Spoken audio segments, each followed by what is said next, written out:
That's neat. I love it. Producer Stanton knocked the intro out of the park. A little help from Hector Baez. Woo! That'll get you in the mood. Woo!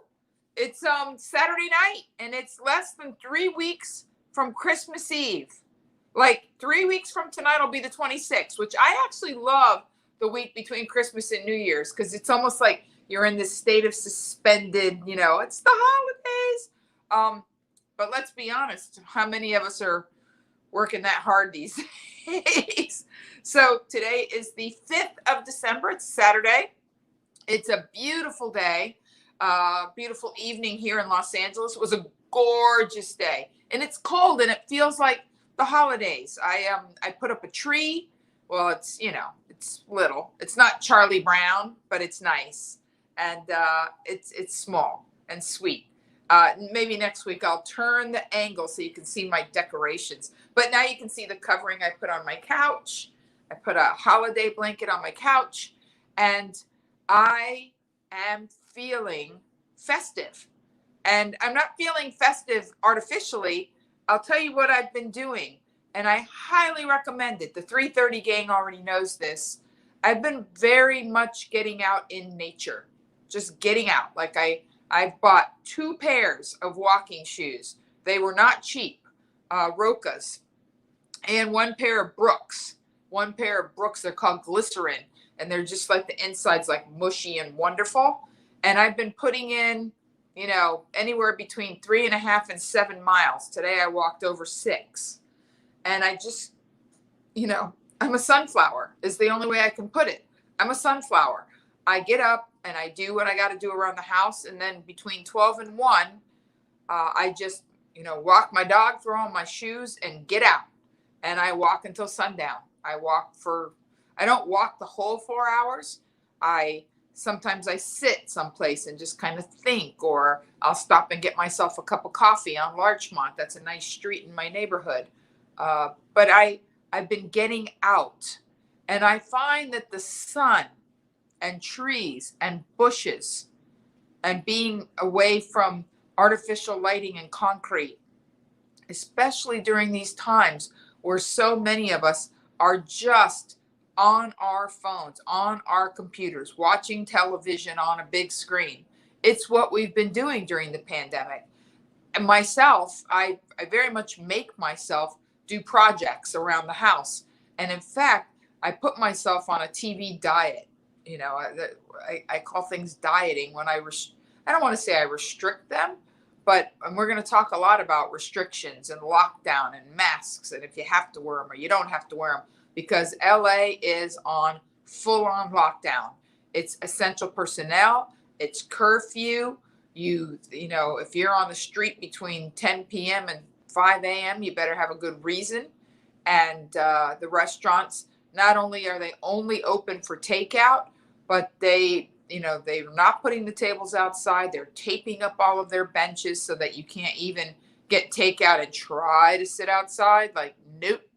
No, I've eaten 3 meals this week on a bus bench just because I figured by the time it gets home, it won't be good. And we have some nice benches in this neighborhood that I walk around. So I had a Greek salad outside. I had, what did I have? I've had 3 meals this week that I've sat outside. Tonight I had a nice bowl, Hi, it's my friend Elena just popped up and said I look good in blue. I was feeling happy, like genuinely happy. And whenever that happens, like I have a couple of outfits that I like, and this navy turtleneck with red lipstick is a happy thing. So I want to talk a little bit about facts before we, jump too much into just like the mundane day to day. But please, before I jump into facts, it is a fact that I've been outside a lot in the last couple of weeks. It is a fact that the sun sets very early and the hours of sunshine are about 11 hours, from about 6 a.m. to about 5 p.m. We get workable sun. And how many of us get up at 6 or are ready to get up and out, chores done, house in order, blah, blah, blah. But I find that taking time, and before we even get on to facts, I want to get back to restriction and diet. Before, I get all my things in order and I get out about 4 or 5 hours of sun. Because let's face it, before COVID, we weren't getting 4 or 5 hours of sun. How many of us had jobs, or we were in, offices, cubicles, buildings we couldn't get out of? Me personally, I spent a lot of time in airports, on airplanes, inside hermetically sealed cruise ships. I saw the sun through the window a lot, but there's something about being outside in natural light, just breathing in air that hasn't gone through an air conditioning, that has been particularly stabilizing, healing, and uplifting during these times. So I highly recommend it. Now, going back to what I was saying, putting myself on a TV diet, I have very much decided that I want to fill my mind with as many things as I can that are going to serve me on the other side of this. I was blessed that I got the gift. I didn't pay for them. I understand that a lot of people don't have money, but now that I know the value, and I think they're like 30% off, and I'm not getting paid to say this, man, have any of you ever seen the masterclass series Where You Live, if they've advertised somehow on your Facebook stream, or I don't even know how they, figure out who to send an email or who to advertise to, but I got a series, the master classes, and I guess you can buy individual classes or you can buy the whole thing. I got a package. And once I got that, I thought, you know what? I'm going to maximize these moments that I have. I have a year. They started about a month ago, and I have a year. And for the first couple of, weeks, I was quite busy. And then I started watching David Lynch. And his series isn't called How to Make a Movie or Why I'm So Cool or How I Make My Hair Stick Up Like This. It was called The Art Life. The Art Life, how to live the life of an artist, to create art, to be in an artistic state of mind, living the art life. Man, I watched it twice. Now I understand not everybody can afford masterclass, but here's the point. There's so many free resources on the internet, and I have learned that during COVID. My mantra that everything is figure outable. I have figured out how to cook certain things. I have figured out how to uninstall a program that didn't have space to install and was just kind of stuck on my Mac and making me want to cry. And that was a challenge that I bested, and it made me feel good. And then I was like, what else can I do? And I'm just saying, for your sake, not in the rhetorical, I mean, for you specifically, because I see your names and I know who some of you are, the creativity, the energy. I know Hector's spending time making deep fakes of me, and that's pretty exciting and fun when I get them. But, the ability to master something while you have the time is exciting. There were so many things in David Lynch's talk that resonated with me and made me double down on being outside, getting inspired, not falling into the trap of being glued to the television or binge watching mediocrity, or watching the news, which is not the news anymore. It's information. It is designed to catch your attention, hold on to you, and sell ads. It's not designed to teach you anything. It's not designed to edify or expand your vistas, or it's fascinating to me. And in fact, I'll give you for instance of a news story that I did find quite interesting. And here's the story. I actually texted myself a message. Okay, so here are two stories that are bananas stories. And they're not even like super, like hardly anybody's talking about this. All right. Are you ready for this? Headline. Here's why Denmark culled 17 million minks and now plans to dig up their buried bodies. The COVID mink crisis explained. The COVID mink crisis. So it's a very long article. In the north of Denmark, north of Copenhagen, they have farm-raised minks. Now, you and I both know that people wear fur coats. I have fur coats, so I'm not judging anyone. I have vintage fur. I would never buy new. I would never buy. I feel like if the animal's already dead, then I feel better at least like using them. It's kind of like hunting and eating the meat. If I go into a vintage store, and I haven't done it in a long time, but I'm just saying the fur coats that I have are very old. They're like from the 50s, 60s, 70s. I think is the newest one I have is maybe from the 70s. You can tell because it has silver lame lining. But there are people that buy brand new minks. I get it. There are people that is status and they want to be warm and they're beautiful and they feel good and blah, blah, blah. I get it.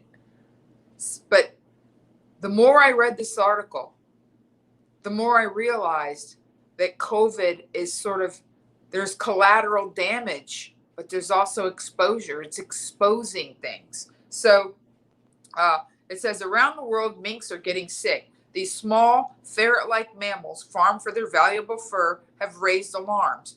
After contracting and mutating, like they get the virus, mutate it, and give it back to their handlers. That's a thing.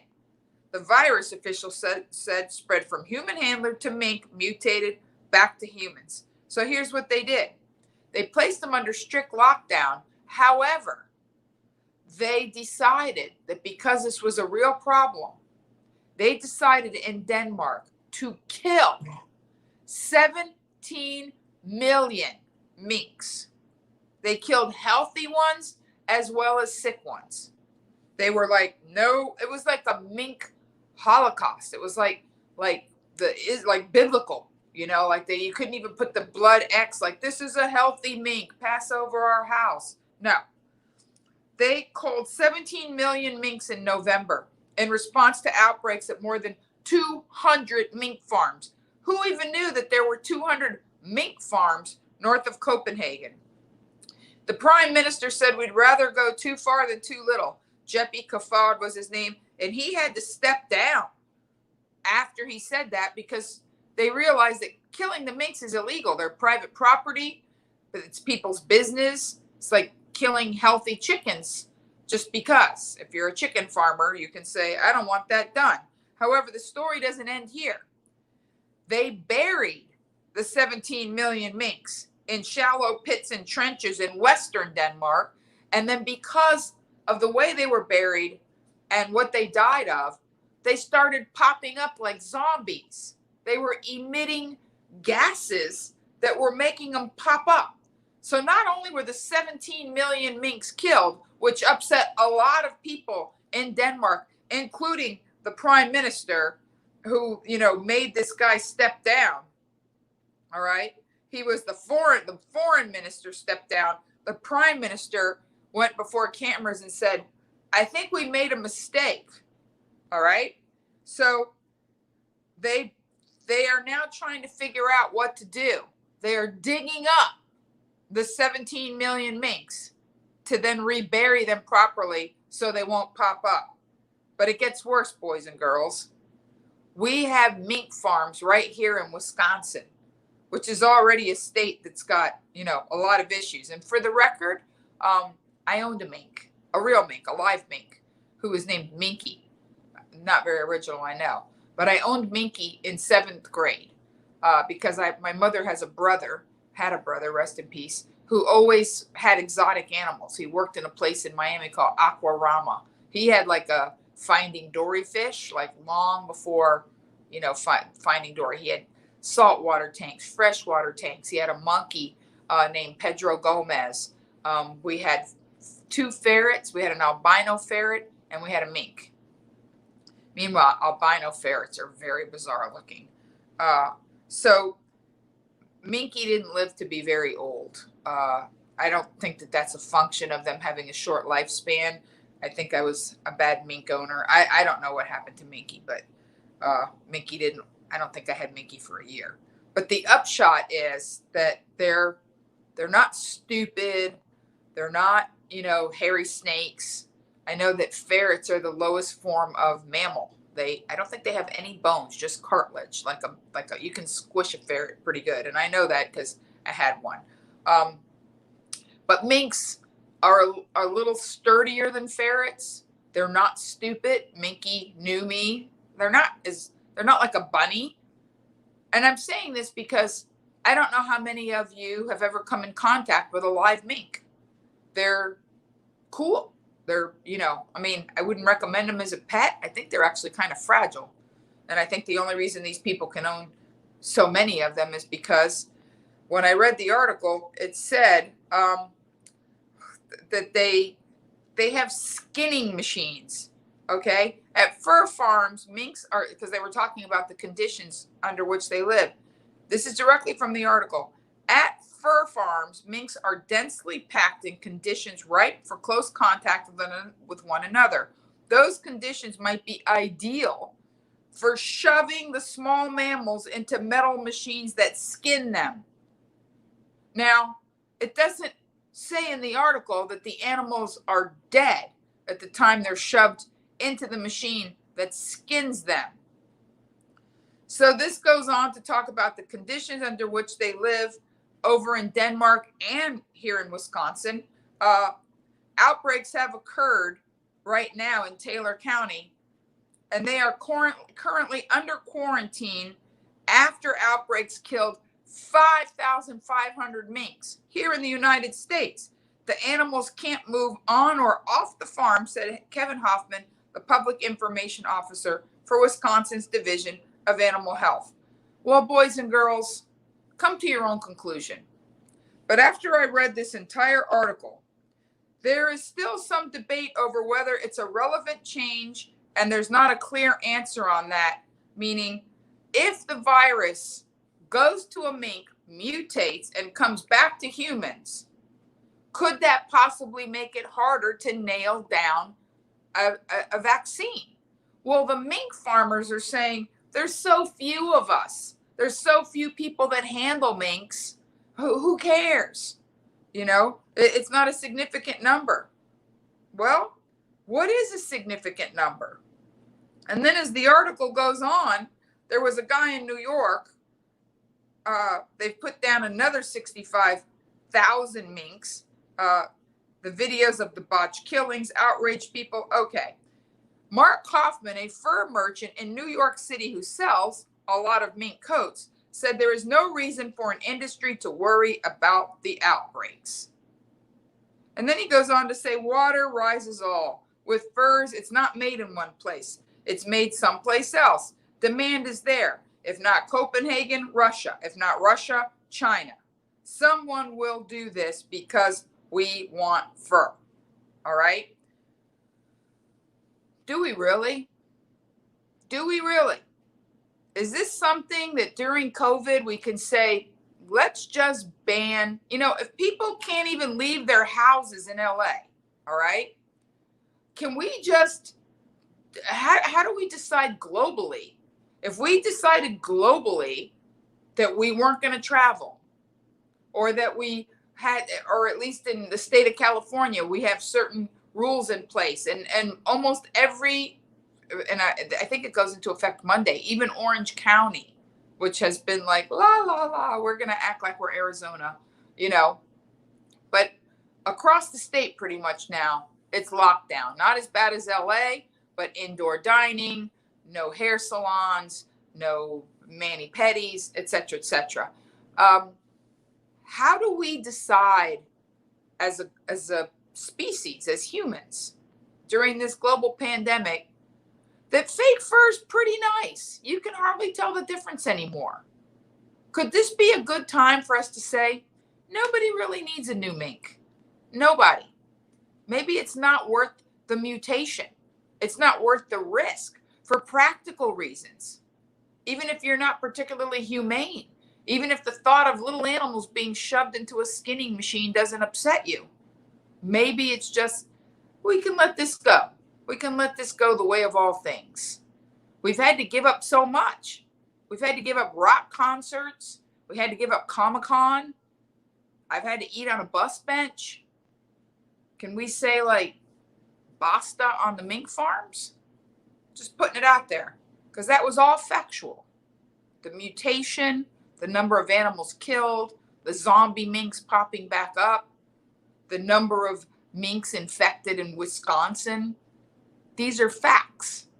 And yet nobody's talking about this story. Everybody's talking about, there's a possible vaccine. Pfizer could do this. There's a lot of information. But here's a fact, and here's something that we can decide. That we can just decide and say, you know what? Maybe we should start posting on Facebook. End mink farming now. We don't need your mutated virus or your coats, Mr. or Mrs., as the case may be. All right. So that was one story. So now I'm going to get positive. All right. Because that story kind of, I'm not going to lie to you, kind of jacked me up a little bit. Yeah. Thank you. And thank you, Producer Stanton. You got with the program. Before I get to another weird story, or maybe we should just do the two weird ones and get them out of the way. All right. This story I found very disturbing. Havana syndrome. Tonight is wacky story night. Havana syndrome. I didn't even know what Havana syndrome was. And I'm part Cuban. I read this headline today. I'm one of those people that's always like, I don't just read the headlines. I try to seek out, like, what are you not telling me? Or what's 5 stories in? Okay. The report on the neurological symptoms of U.S. diplomats in China and Cuba does not conclude that the direct energy was delivered intentionally by a weapon. That's the sub-headline after saying Havana syndrome likely caused by microwave energy, government study finds. Now, when you hear Havana syndrome, that feels like I can't stop salsa dancing or I just want to chug rum shots. But that's not what it is.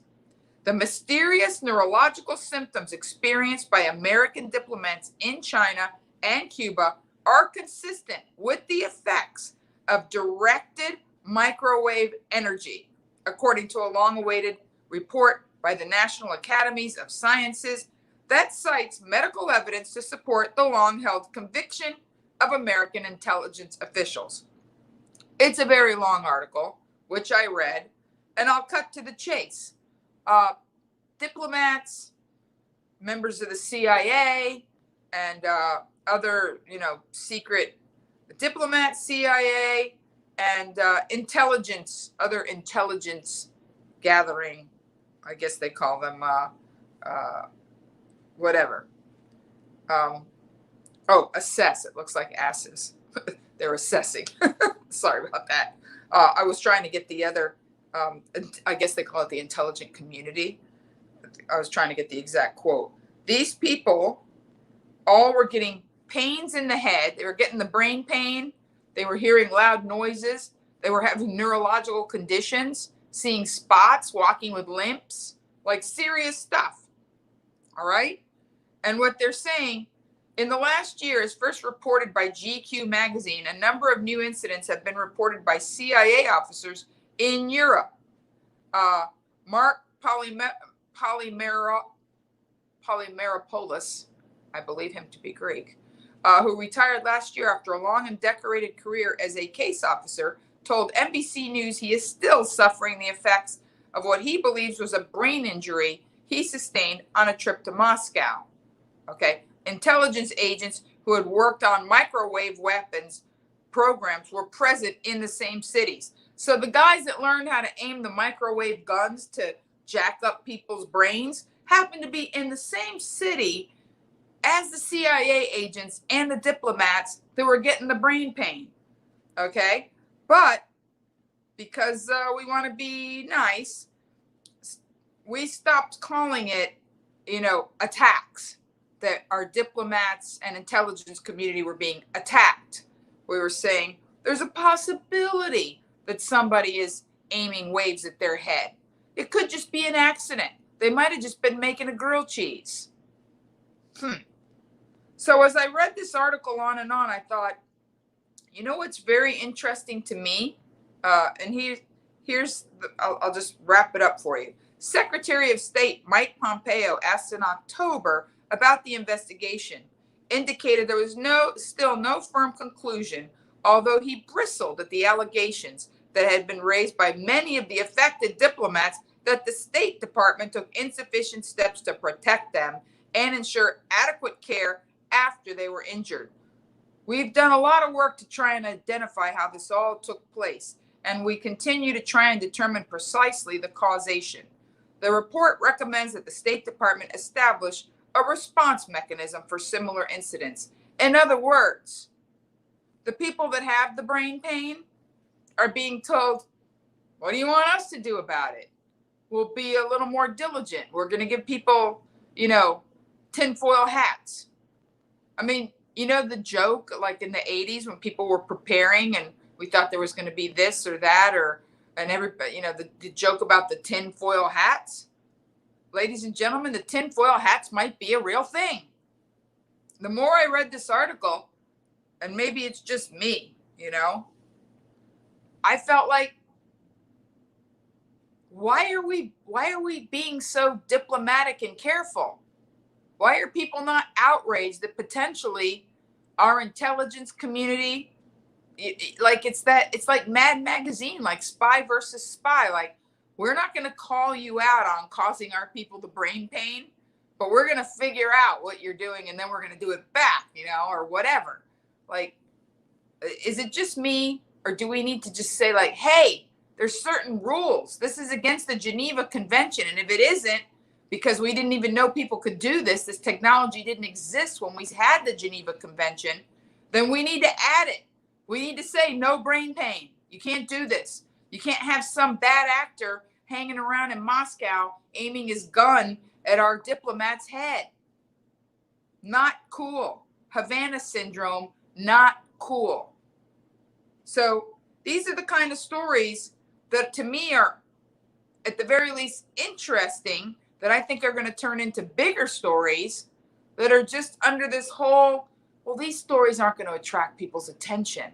We're not going to be able to sell ads. Nobody's going to get stuck to the brain pain or the mink farms, even though there's 17 million dead minks that are going to become like an army of zombie minks just coming up out of the earth, scaring the crap out of Danish people. All right. And incidentally, just as a, aside, one of the things that made me smile as I talked about Spy versus Spy is that I got a Groupon today. I got a Groupon that you can buy Mad Magazine for $5. I had to click on it. I didn't buy it. I didn't even know I didn't even know Mad Magazine still existed, but it does, and it still has that guy Alfred E. Newman, like he was there. It was $5. I'm tempted to buy it just because. What would my postman say? Like once a month, or I think it comes out, I don't know, even if it's quarterly, it would still be worth it to get Mad Mag. I mean, do you guys have memories of Mad Magazine, or is it just me? I loved Mad Magazine. I was never allowed to read it because my parents thought it was satirical and ironic and mean-spirited. So I used to steal my uncles, the bad babysitters, and read theirs. And it was fun. I learned a lot about life. Spy versus Spy was good, and then the back page where you would fold it and it would turn into a whole nother picture. I loved it. All right, so there you have it, Spy versus Spy. You can get Mad Magazine for $5, and if you sign up to be an American diplomat and end up in Moscow or Cuba, you can get the brain pain. So one of the things I want to talk about, if you're not as curious about the world as I am, is being able to separate, information with the not knowing. There's a lot of things we don't know, which is why they have to keep repeating stuff that we do know and that isn't really relevant or helpful. we don't know how much longer we're going to be locked in. We don't know how much worse this is going to get. We don't know if it's going to get better immediately. We don't know where the vaccine is coming. We know that England is potentially going to have the vaccine and sign for it first. Evidently, that's what it looks like. But we don't know. And one of the things I've started doing on my long walks is making myself dwell in possibility. Meaning, if you don't know the answer, make up a good one. Make up a good one. So I've told myself, and I've discussed this with the 330 group, that during lockdown, I'm going to focus on launching what I call the lit cast, which is, doing the book in little bitty chunks that we can share, a la like this, where I'll read you pieces and you'll tell me what you think of it, and you'll be part of the process, because it's a different world now and we're on lockdown. I don't have to write a whole manuscript and submit it to an editor. I can write it piece by piece. In fact, I can do anything I want with my content and my ideas and my creativity. And for that matter, so can you. I have a friend comedian named Maria Bamford, and she just tweets to people, hey, I need 20 volunteers with headsets, because I guess she's recording, that can Zoom for free and watch my new material, because I'm building my hour.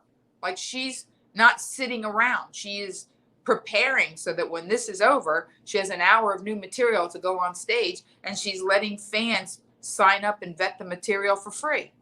And I thought, well, if she can do it with stand-up material, I can do it with pieces of the book or the one-woman show. Why not? So I want you to start thinking about, in the face of not knowing what's going to happen, what does dwelling in possibility look like? I can tell you right now, Hector Baez could get a side hustle doing deep fakes, because, man, first he sent me into outer space, and then he's made me Wonder Woman a few times, and you can't even tell it's not my face. Like, it's amazing. I don't even know how that works. But I feel like if we start dwelling in possibility, it's a lot easier to get our hopes up, to stay excited, to stay happy. I see that information, the news, continued politics. I have friends on both sides of the aisle, very far apart, because I'm not that person. I'm not that person. I'm okay. Whatever you believe, you believe, So I have friends on both sides of the aisle that are like, this happened or that. Monique cannot be locked down. No, I cannot. This happened or that happened, or, or we finally got the electoral college. Like, it's official. Biden won. Like, why won't Trump concede? It's like, why won't you stop watching that? Why do you care? Are you going into the White House? Are you moving in? Here's the answer. No. I'm pretty sure Joe and Jill Biden don't watch my podcast or my live stream or my 330s. So, ask yourself, like, I went on a diet of stuff that I'm not involved with anymore, that I now fill my brain with master classes and figuring out how to do stuff in my apartment that I never knew how to do before. Well, the old, what would you do if you knew you couldn't fail? Well, we have a new one during the pandemic. What would you do if you didn't have F all else to do? How many times can you watch Tiger King? I'm here to admit, I have watched Treme twice and The Sopranos 3 times, because pretty much that's it.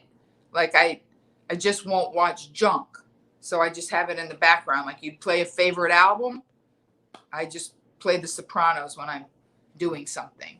And then I even told myself, as good as it is, you know it. Your brain's full of it. You can recite it. I can. Almost every episode. Do something new. So I listened to David Lynch twice, and then I started Dan Brown, Da Vinci Code guy, how to write a thriller. It made every one of my jokes now is probably going to be more thrilling, just because I know how to write a thriller, or at least how to make things more thrilling and exciting. All right. So I wanted to cover that with you guys. And I'm glad that even though it's not a news story per se, that we're all now aware that Mad Magazine still exists. All right. And now I want to show you a beautiful photo that made me really happy. All right.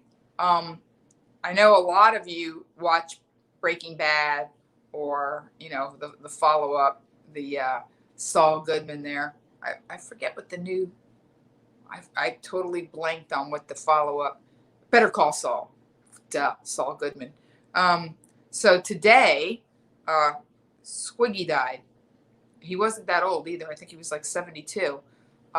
Lenny and Squiggy were a very important part of Laverne and Shirley, and they were just these characters. I think they might have even been in a movie called Used Cars, not as Lenny and Squiggy, but they were kind of a comedic duo.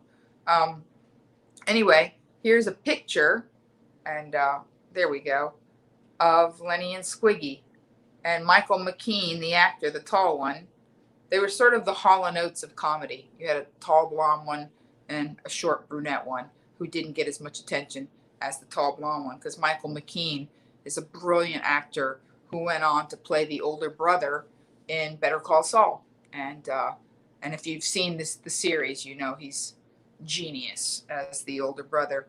And he said something very beautiful on Twitter and how much he's going to miss Squiggy and et cetera, et cetera. So that was kind of touching. And he wasn't that old, and he didn't die of COVID.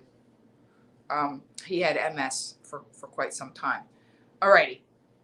Now, I want to talk about, I wrote all these lists of things that I wanted people to think about. And we're more than halfway through, and I actually had producer Stanton pull up something that I thought about today, which, remember Schoolhouse Rock when we were kids?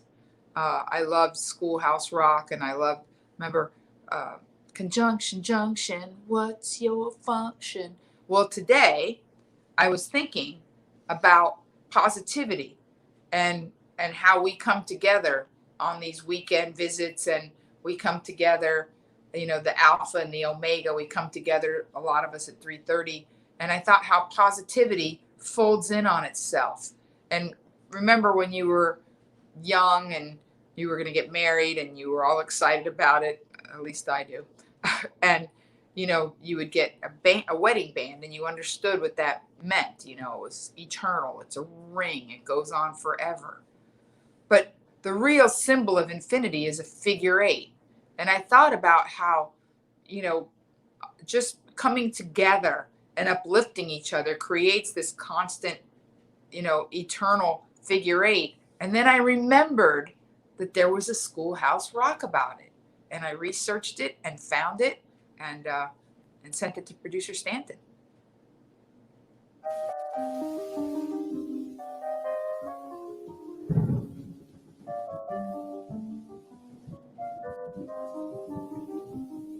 And I hope your sound is better than mine.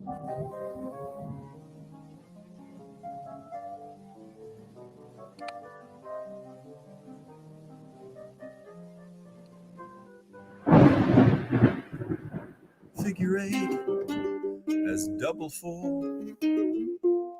Figure 4 as half of 8. The sound isn't great on my end, Stanton, but it might be better on everybody else's. You would be great if you could make a figure 8. That's a circle that turns round upon itself.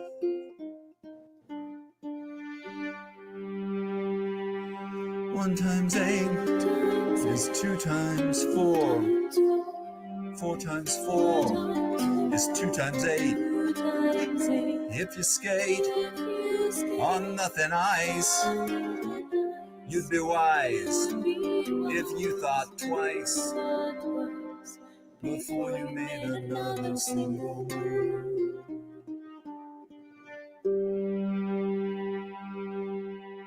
One times 8 is 8. 2 times 8 is 15. 3 times 8 is 24. 4 times 8 is 32. And 5 times 8 is 40. You know. 6 times 8 is 48. 7 times 8 is 56. 8 times 8 is 64. 9 times 8 is 72. And 10 times 8 is 80. That's true.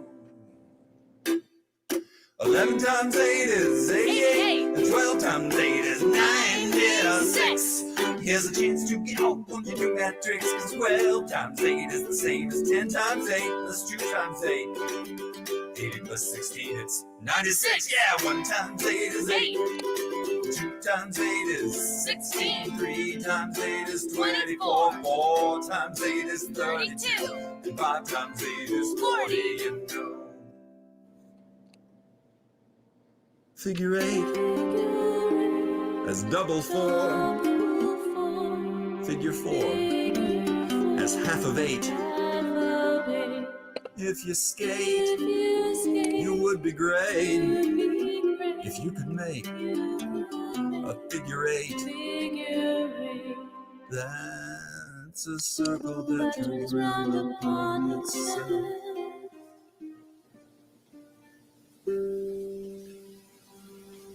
Place it on its side and it's a symbol meaning.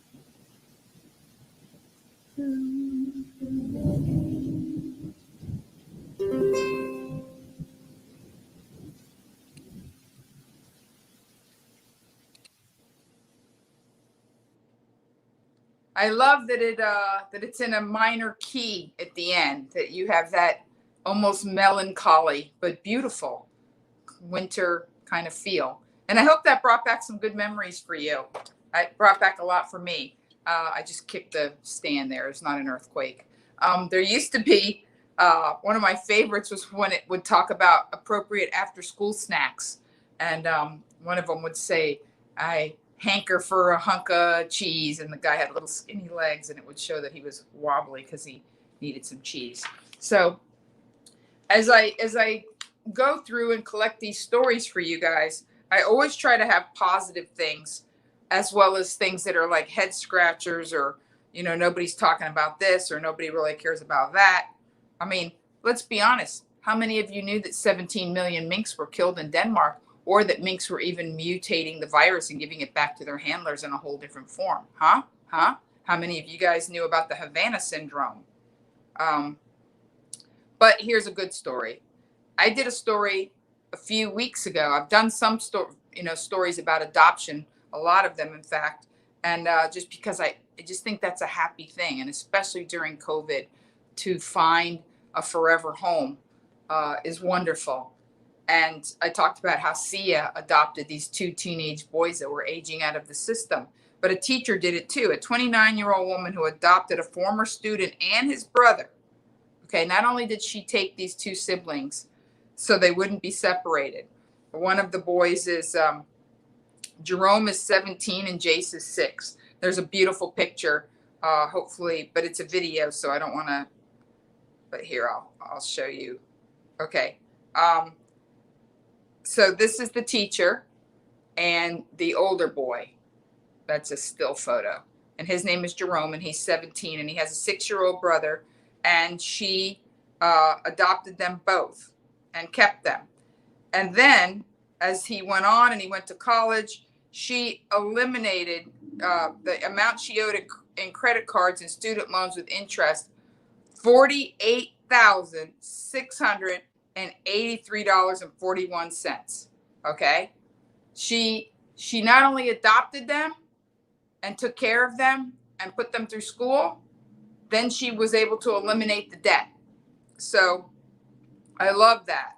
I love that somebody took on, and I'm saying this because I think in a weird way, when you go out on a limb, and they always kind of say this, like if you don't feel good, not now in COVID, but they always say, if you're having a hard time, to volunteer. That if there's something in your life that's a challenge, that if you put yourself out for somebody who has even less than you, somehow what you have suddenly seems sufficient and adequate. And you're like, wow, I'm doing all right. So this young teacher who was having a pretty good life decided, you know what? And she was 29 years old. It was like, I can't let these people not have a proper home. And I don't want to separate these siblings. And I want to make sure they have a good life. She had them for a while. So this was back in 2018 was when she first went to Good Morning America. And she got them when she was 2016. Today, she gained full custody of them. And so the upshot is, oh, that's a nice picture.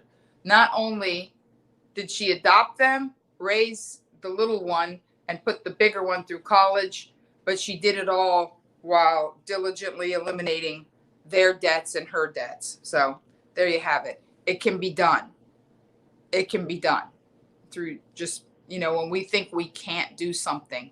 And I know that this is a time when a lot of us feel like, I just can't, contribute to this, or I just can't do this thing, whatever you want to do that's forward thinking, that maybe on the other side of this, you'll feel like, yeah, I mastered, even if it's just buying yourself master classes or sharing them. Because I think if you buy them now, you can you get 2 of them, so you can buy them for yourself and give them. And again, I'm not advertising.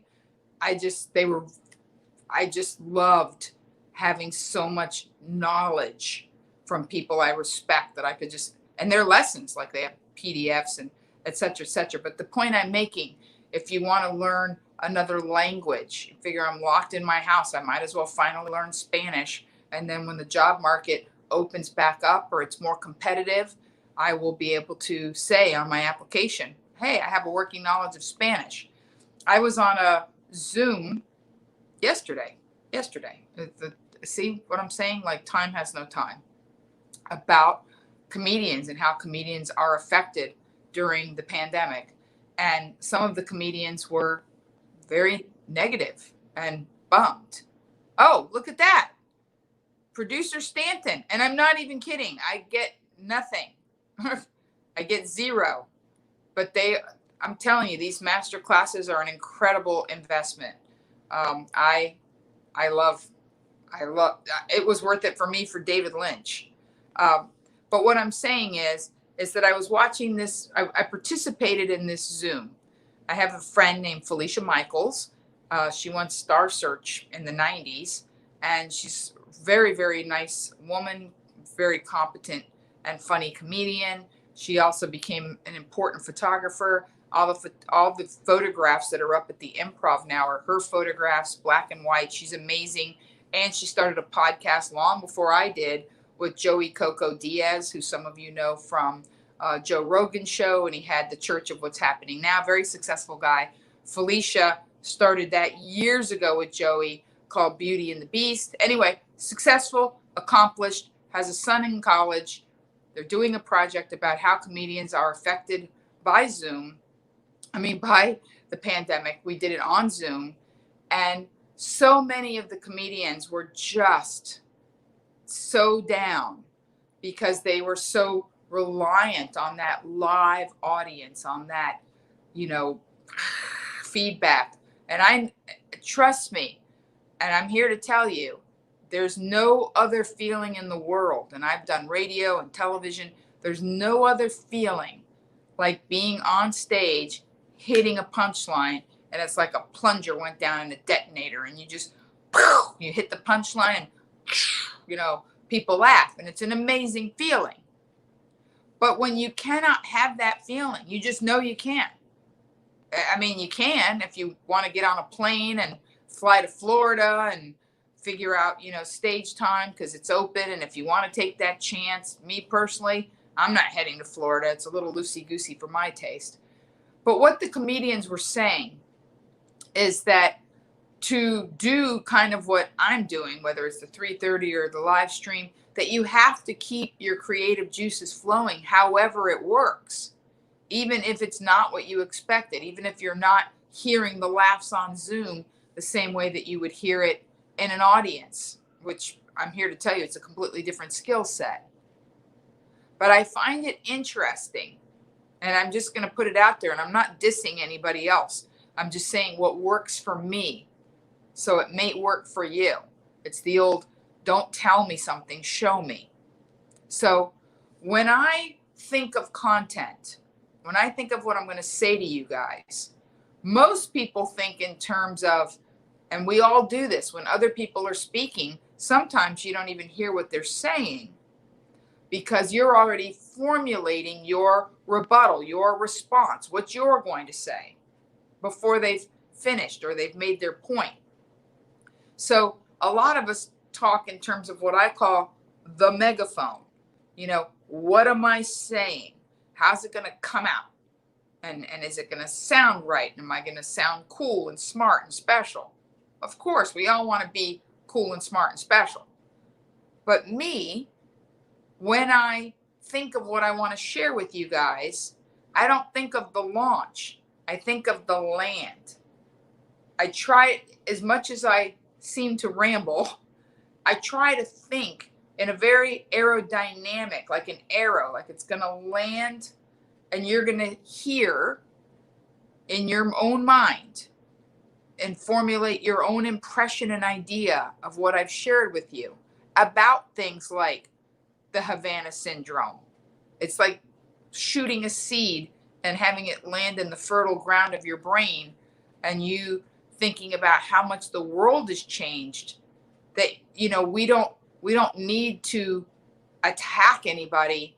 Obviously, we don't need to poison them like those Russian spies that were poisoned and they lost all their hair and died. It was pretty obvious what happened when they're laying there like a white worm in their bed before they die. And I don't say these things to frighten you and make you think that the world's a horrible place. I say them because, interestingly enough, as we're in isolation, see where I'm going with this?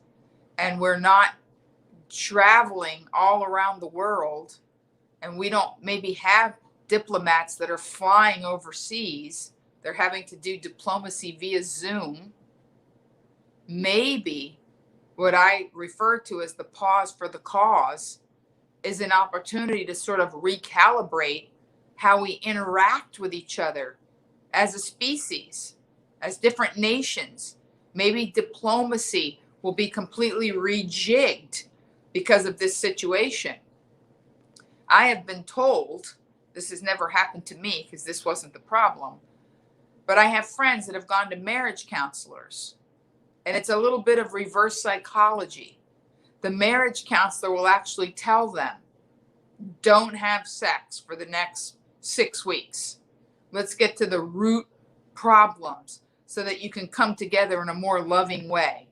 Well, it's a trick. The minute you tell somebody not to do something, even if they're a grown adult that's been hating on another grown adult, guess what? They feel like, oh yeah, you're not going to tell me, Miss Marriage Counselor, we're having sex. Don't think of pink elephants.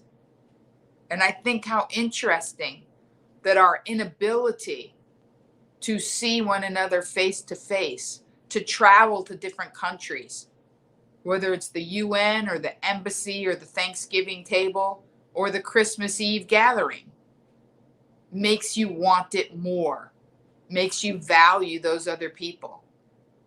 Maybe there's going to be some sort of détente in the international intelligence community where they're like, no more brain pain. We can just kind of have some conversations. Let's hug it out, bro. I mean, I know that's a lot to ask, but you get the point I'm making. I can tell you right now, for the most part, I don't want to say I'm antisocial. Clearly, COVID has not affected me the way it's affected other comedians. But I am more introspective. And I would say that if anything, my me time has always been pretty valuable to me because that's where I replenish. That's where I write.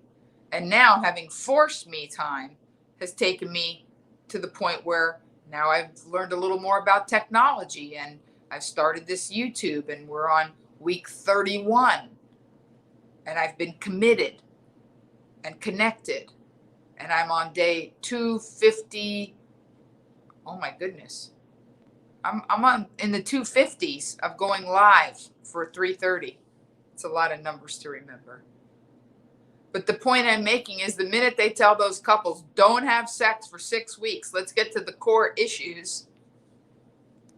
And maybe the inability to actually go to midnight mass this year will make you want to go to church next year. I don't know about you guys, but I'm one of those Catholics that only goes to church for weddings and midnight mass. Thank you, day 252. I appreciate that. But I'm one of those, I don't even go on Easter Sunday anymore. but I might go next year. I hope that I brought some cheer, some holiday cheer, some mirth, some stuff for you to think about. Maybe that cousin that last year you really didn't want to face on Thanksgiving because they voted for somebody 3 years ago and it was still upsetting to you, or you kind of had an inkling of where they were going to go this time around. Maybe your inability to see somebody that's one of your memory keepers makes all of that not matter anymore. And you can't wait till next year when hopefully you can sit down and share an eggnog with them.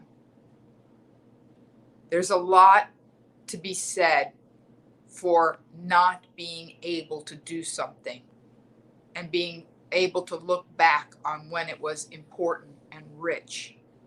You know, family gatherings. I was always the like, and now I'm like, next year I'm going to church. I'm going to my aunt's house for the holidays. I'm going to do those things because I couldn't this year. And maybe, you know, the whole zombie mink situation will draw attention to the fact that in 2021, nobody needs real fur. Fake fur looks fantastic, just like pleather's pretty amazing. And leather's leather. I mean, cows get killed for meat, but nobody eats mink. I never heard anybody say, I'm going to have a mink kebab. Look for your information and your facts in a way that stimulates your mind. Just don't take it all in like junk food. Put yourself on an information diet. I've been so happy the last few weeks. Even when I was taking care of my mother after her hip replacement surgery, I was listening to my master classes and saying, in my own mind, I could write a thriller about a hospital and, you know, just kind of exercising my brain when I wasn't out in the sun. I'm so grateful for you guys. You absolutely inspire me. I look forward from week to week of finding the weird, the interesting, the compelling, the inspiring, maybe the uplifting even. I don't know that if I had no one on the other side responding, that I would just do it to do it. I appreciate your emails. I appreciate your likes. I like that you guys, you know, Producer Stanton says, tell them to subscribe and ask other people to subscribe and tap the likes. Did I get that right, Producer Stanton? Tap the likes. Okay. And that's, you know, that's how, and the old, when you don't know how to go, you know, forward, go a little bit backwards. I've reconnected with my childhood friend, Bridget. I told you that story last week. And this week I put a giant smile on my own face, researching Schoolhouse Rock and positivity and eternity and figure eight. If you skate, it would be great. Right? So until next week, when we come together again, and I'll show you my tree. It's already up now, but I don't want to give you everything all at once. You got the blanket. I hope that you've enjoyed the show and that you will tell friends about it and that you will come back next Saturday night. And until then, you know the drill. Love hard, forgive harder, and get as happy as you can, as fast as you can. See you next week, guys. Happy holidays. I mean it. Truly, happy holidays.